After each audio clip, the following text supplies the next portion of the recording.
ये तो याद नहीं है, मगर एक कथा थी उसमें, गुरु और चेले। अब गुरु और चेला था, तो एक दिन क्या हुआ, उनको राजा ने पकड़ लिया किसी कारण से। अब गुरु चेले दोनों पहुंच गए। अब क्या हुआ, फांसी की सजा सुना दी। राजा ने कहा दोनों को फांसी दे दो, गुरु चेले। तो अब क्या हुआ, अब दोनों गुरु चेले बहुत चतुर। अब जब फांसी की समय आया तो चेला कहता पहले मुझे फांसी दो, और गुरु कहता पहले मुझे फांसी दो। दोनों में लड़ाई हो रही। अब राजा बड़ा परेशान, वह कह रहा है क्या किया जाए, एक ही फांसी का फंदा होता है, दो तो कोई रखता नहीं, एक ही फंदा।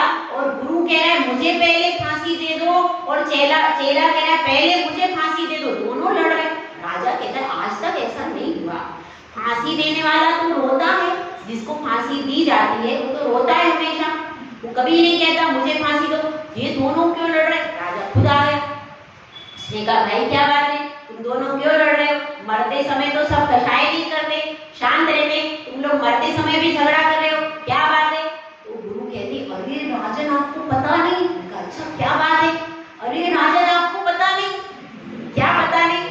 अरे इस समय बहुत अच्छा योग है, पूरा इतना अच्छा मुहूर्त है, इतना अच्छा मुहूर्त है, क्या मुहूर्त है, इतना अच्छा मुहूर्त है।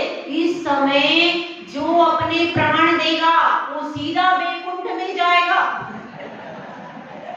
अब राजा, अब क्या हुआ, जन अच्छा सीधा वैकुंठ, अरे सीधा वैकुंठ, वहां पर आनंद ही आनंद है, परमानंद। इसीलिए अरे एक सेकंड भी चूक गया राजा, मुझे जल्दी फांसी दो, मैं तो। चेले ने कहा अरे गुरुदेव आप चुप रहो, आप क्यों बीच में बोलते हो? पहले चेला आगे बढ़ता है, बाद में गुरु बढ़ता है। आपने मुझे यही सिखाया है, इसलिए पहले मैं फांसी पे चढ़ूंगा। तो राजा ने कहा तुम दोनों पीछे हटो। क्या हुआ? राजा ने कहा तुम दोनों पीछे हटो, पहले मैं जाऊंगा, क्योंकि मैं वैकुंठ जाऊंगा, तुम लोग क्यों जाओगे? क्या हुआ? दोनों गुरु चेले समझदार थे कि नहीं? समझदार। उन्होंने अपना फंदा बचा लिया और दोनों गुरु चेले चले गए। तो इसलिए अपने को समझना है, ऐसी मूर्खताओं में विश्वास। और क्या, एक और सती प्रथा थी। सती प्रथा थी जिसमें पति मर जाता था तो उसको गोद में लेकर के बैठ जाते थे और क्या मानते थे, अब यह सती बनने से स्वर्ग मिलता है, ऐसी मान्यता थी लोगों में। अगर कोई स्त्री अपने पति के साथ में जल जाती है तो उसको स्वर्ग मिलता है, ऐसी मान्यता थी लोगों में, थी कि नहीं थी? तो वह मान्यता भी गलत है। अग्नि में जल करके मरना, वह भी सती हो जाना, वह सब मान्यता कैसी है? गलत मान्यता। तो उस गलत मान्यता का भी पोषण हमको नहीं करना। तो अब इस तरह से समझिए, ये सब, इन सब चीजों में क्या है, धर्म को मानना कैसा है? लोक मूर्ता के, लोक में जो प्रचलित है, बहुत सारी चीजें लोक में प्रचलित है।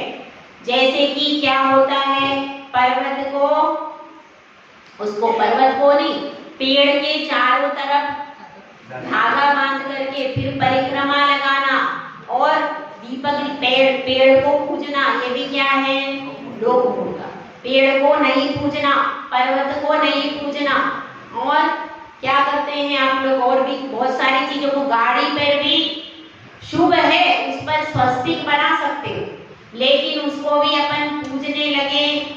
और बताइए दीपावली पर क्या करते हुए?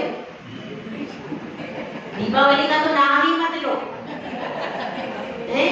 वहां पर तो दुकानों पर वही रहती है, कौन? जय जय मैया, वही रहती है। और कौन रहते हैं? गणपति का अर्थ क्या है मालूम है? आचार्य को गणपति कहते हैं, वह चतुर्विध संघ का नायक होता है।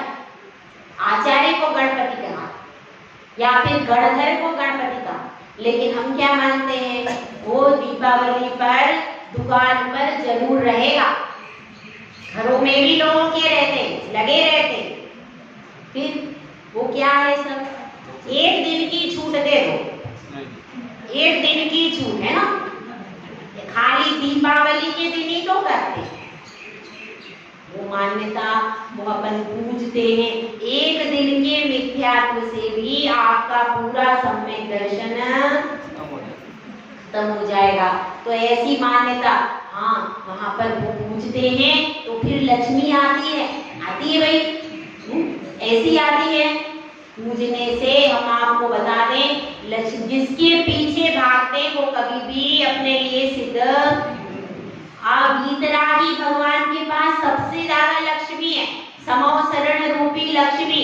उसमें तो कितनी सारी चीजें हैं जो आपके पास एक भी नहीं है, मणियों का रत्नों का भंडार वहां पर पड़ा हुआ।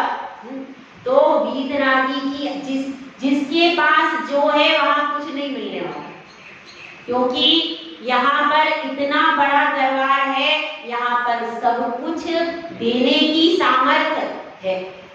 लेने वाले में कितनी कैपेसिटी है ये उसके ऊपर निर्भर करता है।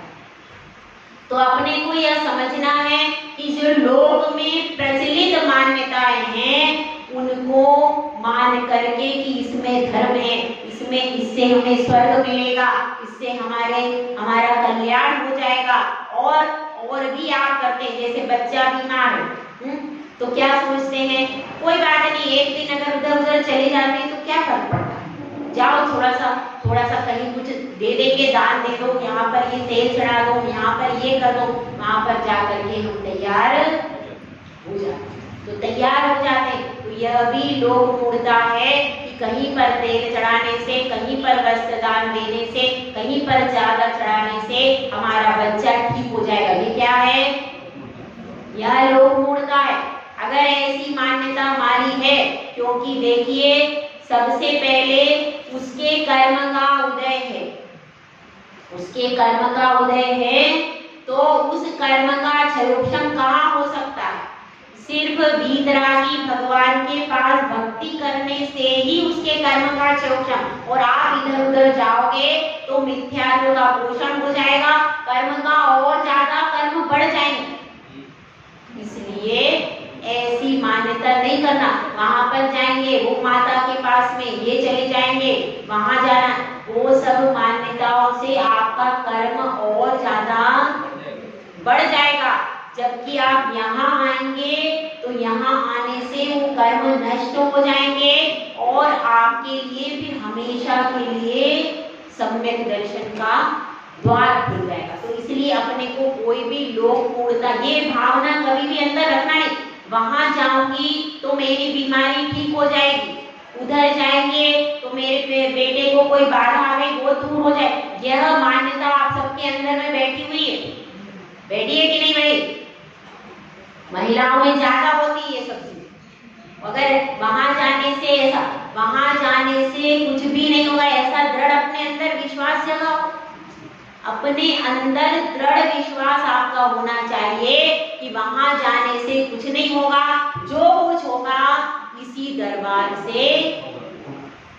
ऐसी पूरी दृढ़ मान्यता अपनी होगी तब हम सम्यक दर्शन को सुरक्षित रख सकें। क्योंकि रत्न तो हमने प्राप्त कर लिया और हमने तिजोरी खुली रख दी तो क्या हुआ, रत्न चला जाएगा। अब प्राप्त कर भी लिया है, 8 अंग पालन कर लिए, पर मूढ़ता चालू है तो फिर क्या होगा, रत्न सुरक्षित नहीं रहेगा। तो हमको ये समझना है कि हमको रत्न को सुरक्षित रखना है। अब एक श्लोक और लेंगे अपन इसमें 23 नंबर का। वरोपलिप्स्या याशावान् राग द्वेष मलिमसा देवता यदुपासीत देवता मूढ़मुच्यते। अब क्या इसमें बात आ रही है, एक बार और पढ़ लें। वरोपलिप्स्या याशावान् राग द्वेष मलिमसा देवता यदुपासीत देवता मूढ़मुच्यते। अब इसमें चर्चा ये आ रही है देव मूढ़ता किसको कहते हैं। तो इस बारे में बताया गया है वरोपलिप्सया स्वात्याशावान, मतलब वर की अभिलाषा से। कौन सी अभिलाषा है? वरदान की अभिलाषा से कि लौकिक अर्थों में हम संसार के बहुत सारे प्रयोजन है। घर में धन की वृद्धि हो जाए, पुत्री का विवाह हो जाए, सर्विस लग जाए, और क्या हो जाए, बहुत सारे आप बताइए, पुत्र की उत्पत्ति हो जाए, ऐसे बहुत सारे लौकिक प्रयोजन हैं। तो उस वर की आशा से, वरदान की आशा से क्या करना,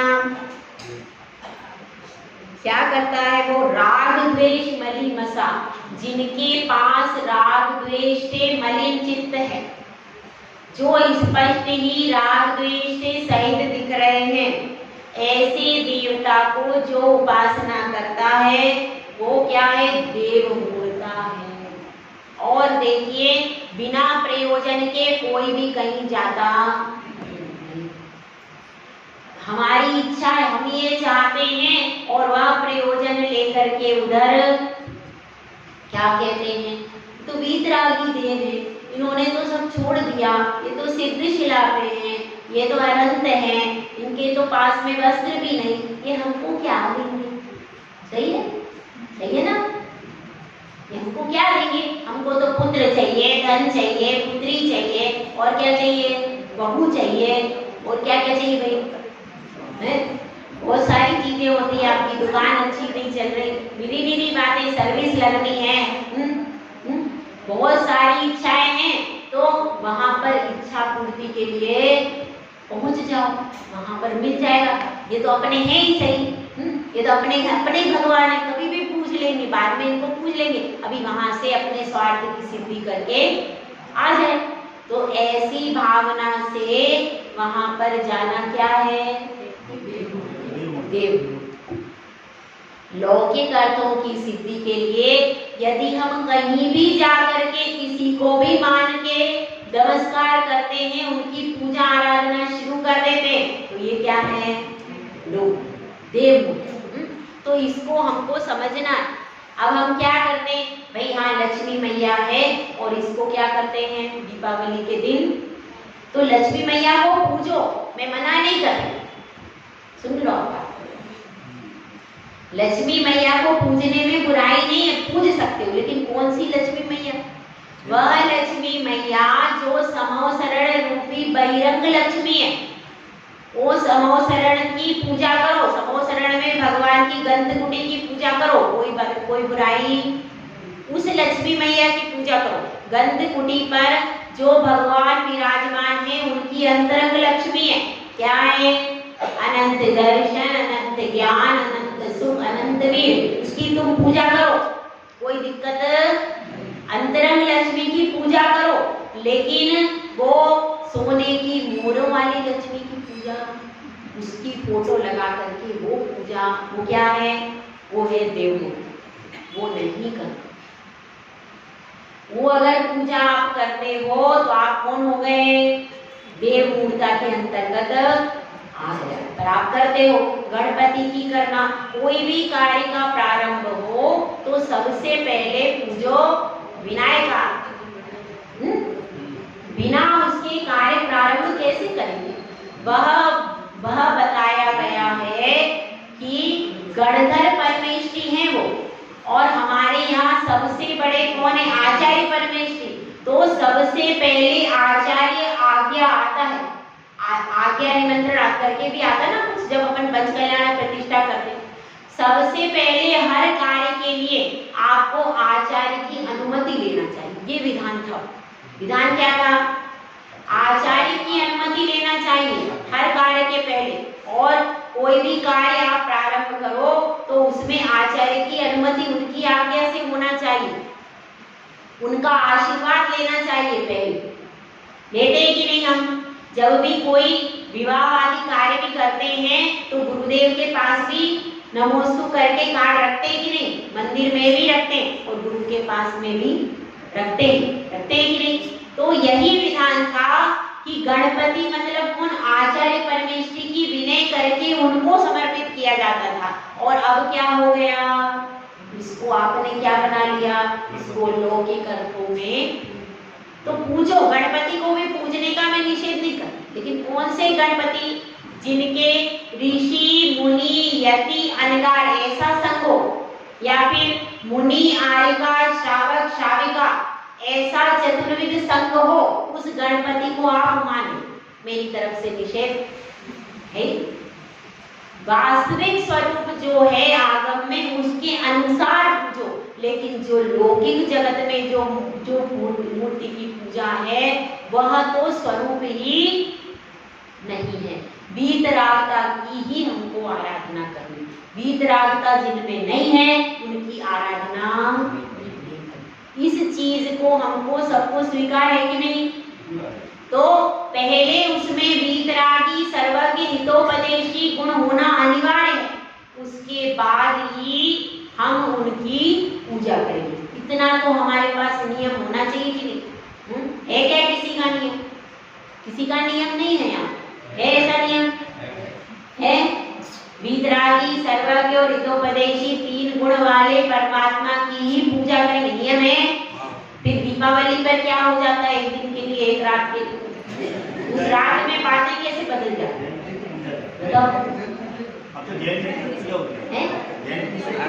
सब नहीं करते, करने वाले ही करते। जिम्मानी रखते वाले लोग, सब लोग अच्छा है, जिम्मानी रखते हो तो बढ़िया है, मना नहीं करते। लेकिन जो लोग करते हैं उनकी बात चल रही है यहाँ पर। तो अपने को कम से कम इतना नियम हो जाना चाहिए कि हमको क्या करना है।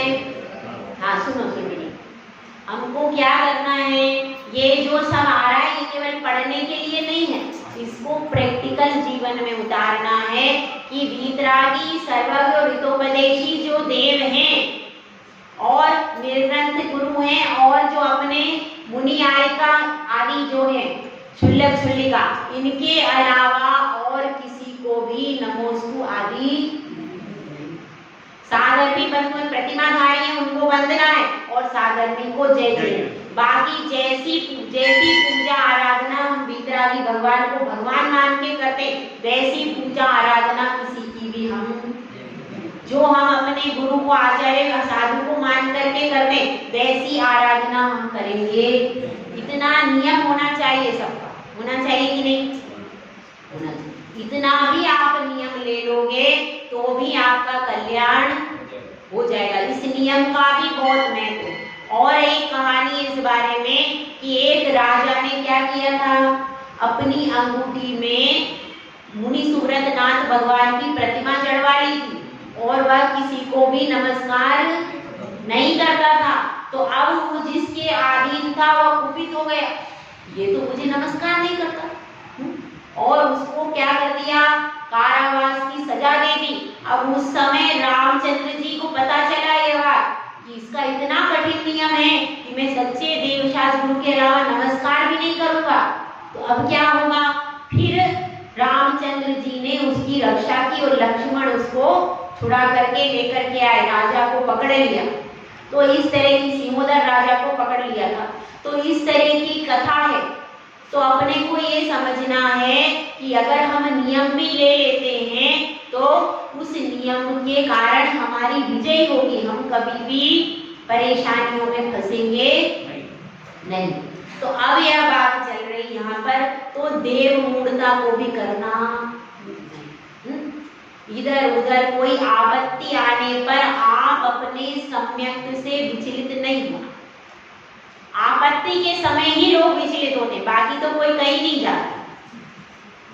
लेकिन आपत्ति आने पर भी आपके मन में स्थिर रहे। अब मैना सुंदरी पर आपत्ति नहीं आई थी क्या भाई?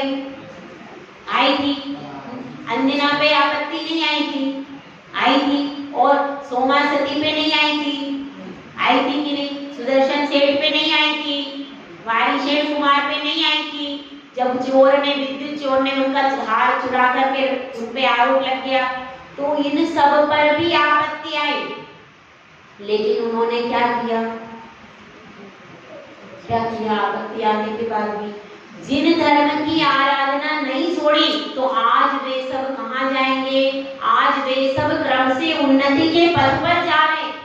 और यदि हम आपत्ति के आने पर, रोग के आने पर, बीमारी के आने पर, भूत प्रेत आदि की बाधा के आने पर यदि अपना स्थान छोड़कर अन्य जगह जाएंगे तो पाप ही कमाएंगे। इसका पूरा विश्वास होना चाहिए।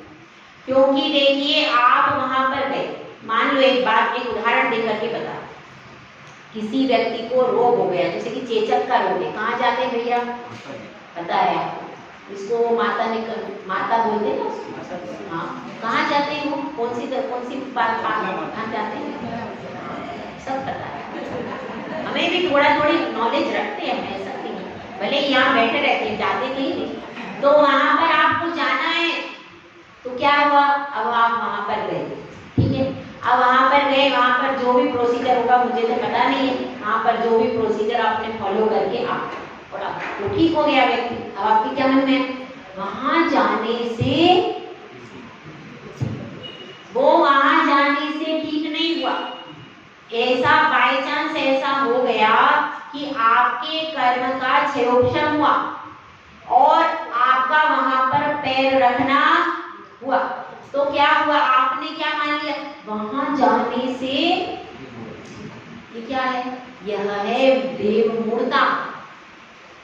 वहां जाने से, जैसे कि ऊपर क्या था, एक पेड़ था आम का, कौन सी चीज का पेड़ लगाए बताओ, आम का ही लगाए, सबको आम अच्छे लगते हैं, आम का पेड़ था, ऊपर आम का पेड़ था, एक आम उसमें से गिरा, इतने में कौवा दौड़ के निकला, कौवा उड़ता उड़ता निकला। अब कौवे ने वह आम की डाल, उसकी जो होती ना ऊपर की फुनगी, वो पकड़ ली। क्या हुआ, बिल्कुल ऐसे जैसे कि वो कौवा निकला और उसने वो फुनगी आम की पकड़ ली। अब लोगों ने क्या कहा, कौवा, आम किसके भाग्य में था, कौवे के भाग्य में। बिल्कुल इस तरह से आपका वहां जाना होता है और वह कार्य सिद्ध हो जाता है। तो आप क्या मान लेते हो कि इसके कारण, वहां जाने के कारण यह कार्य, और अब भी आप मानोगे नहीं, वहां जाते हैं जिनको ये प्रॉब्लम होती है, अब भी लोग जाते हैं। आप महिलाओं से संपर्क करो, हाँ, महिलाओं से संपर्क करो, वो वहां पर जाए बिना होते ही नहीं, मान्यता हमारी बेटी, वहां पर जाए बिना होगा ही नहीं। फिर जब अपन पहले तो अपने दिमाग से मान्यता तो निकाले कि वहां जा, और अब एक बच्चे को ऐसा भी रख के देखो जो नहीं जाता है, उसका भी ठीक होता है। सब तो वहां नहीं जाते, फिर उनका कैसे ठीक, उनका होना ही नहीं चाहिए, उनका ठीक होता है। और भी प्रोसीजर, तो इतनी पहले तो दिमाग में से मिथ्या मान्यता निकालो, क्योंकि जो हम सोचते हैं वैसा होता चला जाता है। यदि हम ऐसा सोचेंगे वीतरागी के दरबार से ही सब कुछ होगा, तो वहां यहाँ सब कुछ हो जाए, लेकिन हमारे दिमाग में क्या होता है, वहां पर सब महिलाएं जाती हैं, सब लोग जाते हैं, तभी वहां पर ठीक मान्यता। पहले अपनी मान्यता बदलनी, मान्यता बदले बिना क्या होगा, हमारा कार्य सिद्ध। अगर कोई यह मान ले कि पानी ही छिड़कने से कल्याण हो जाता है, तो पानी से ही हो जाएगा। इस बारे में और एक छोटी सी कथा लेते हैं। आचार्य विमल सागर महाराज जी, आचार्य विमल सागर जी वैद्य थे और निमित्त ज्ञानी तो थे, मतलब वो गृहस्थ अवस्था में थे। तो गृहस्थ अवस्था में क्या हुआ, 6 महीने के थे तभी उनकी माता का स्वर्गवास हो गया। तो घर में कोई भोजन बनाने वाला नहीं था, वो प्रतिमाधारी भी थे। वो पहले शुद्ध भोजन काय पर बनता था भाई, चूल्हे पर भोजन बनता था। तो वो भी क्या करते थे, चूल्हे पर ही भोजन बनाते थे। और अब हम पूजा करके आए, बहुत देर हो गई, तो अब वो चूल्हे पर भोजन बना रहे थे। अब इतने में क्या हुआ, वैद्य थे तो गांव के लोग आ जाते थे दवाई के लिए। तो अब एक बुढ़िया आ गई, बुढ़िया कहने लगी कि मेरे बेटे को बहुत बुखार है, पंडित जी दवाई दे दो। पंडित जी ने कहा अभी मेरा दिमाग मत खराब करो, मैं इतनी पूजा करके आया हूँ, इतना थका है, अभी मुझे भोजन बनाना है और अभी मैं दवाई बना करके नहीं दे सकता, तुम शाम को आ जाओ। कहना नहीं, मैं शाम को क्या आऊंगी, मेरा बेटा बहुत बीमार है, आप तो अभी दवाई दे दो, अभी देना पड़ेगी आपको। तो पंडित जी समझा भी रहे कि नहीं भाई, पर क्या समझो बात को, मैं अभी भोजन बना रहा हूँ, मैं अभी सोले में हूँ, मैं कैसे अभी दवाई निकालूंगा, कैसे दूंगा? तो वो मानने को तैयार नहीं थी। तो अब उन्होंने पंडित जी ने झुंझला करके क्या कर दिया कि राख निकाली, और अब उन्होंने शुद्ध मन से उसमें नमोकार मंत्र पढ़ दिया और बुढ़िया को दे दिया। अब बुढ़िया ने क्या सोचा, पंडित जी ने दवाई दी है, पंडित जी की दवाई खाने से अच्छे हो जाते, उसको क्या मान्यता है?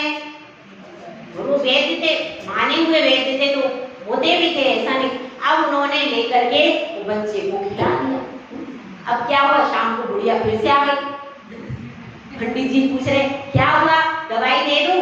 अरे हाँ, बहुत अच्छी दवाई दी, एकदम बच्चा चंगा हो गया, दौड़ने लगा हो।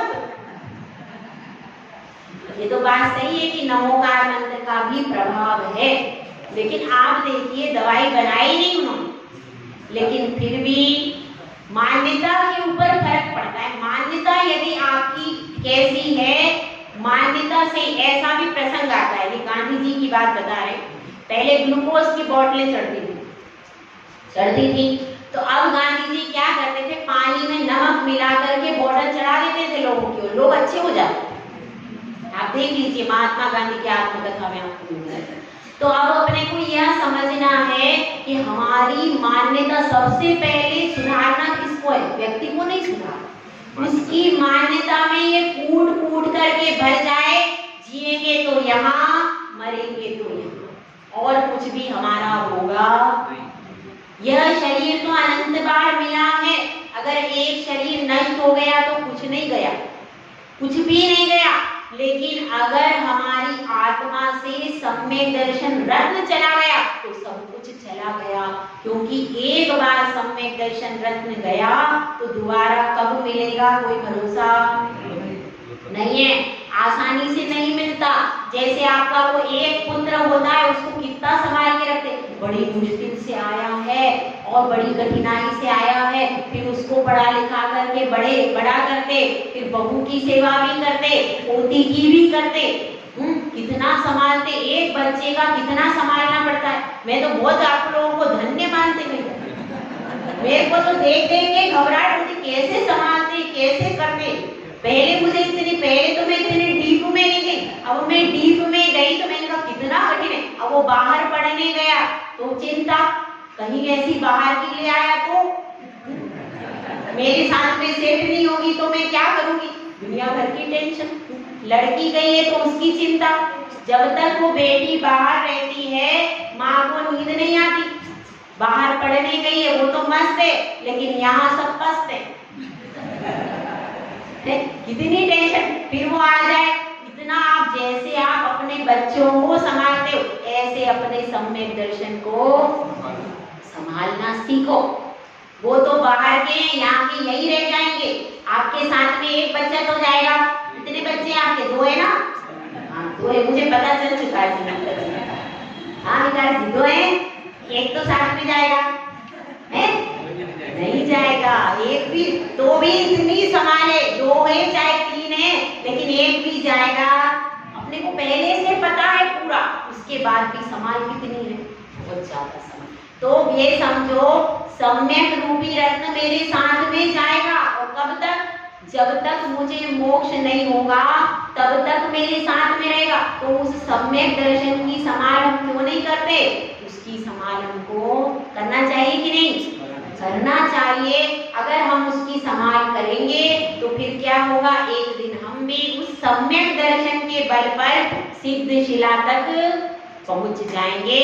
तो इस ऐसी ही अपनी भावना है, और इन लोक मूढ़ता और देव मूढ़ता से हमको दूर रहना है। जय बोला जय श्री सुंदर सागर महाराज की।